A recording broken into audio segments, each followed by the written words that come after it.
दोस्तों नमस्कार। गीता मिश्रा के सभी चैनल वालों को प्यार भरा नमस्कार। हमारे जितने सब्सक्राइबर मेरे भैया बहना हैं उन्हीं को गीता के तरफ से प्यार भरा नमस्कार। तो गीता जी आज एक सावन आने वाला है तो एक शिव की भजन सुनाने जा रही हैं। आप लोग सुनिए, हमारा भजन अच्छा लगे तो लाइक सब्सक्राइब जरूर भी करें।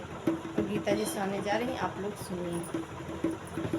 कांवर में शिव के पावर बड़ी है, कांवर में शिव के पावर बड़ी है। जो मांगो मगनवा मिल जाई, जो मांगो मगनवा मिल जाई।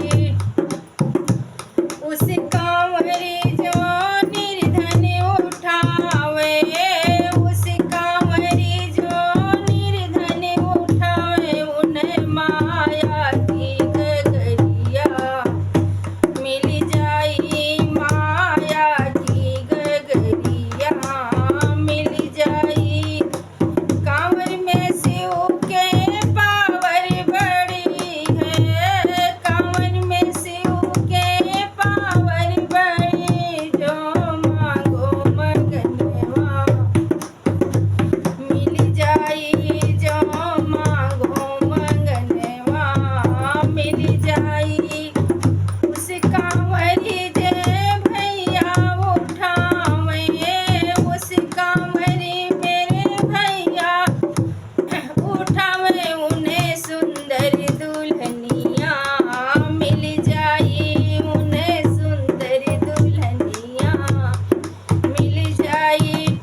हमारा गाना अच्छा लगे तो आप लाइक सब्सक्राइब ज़रूर ही करें, लाइक करना नहीं भूलें।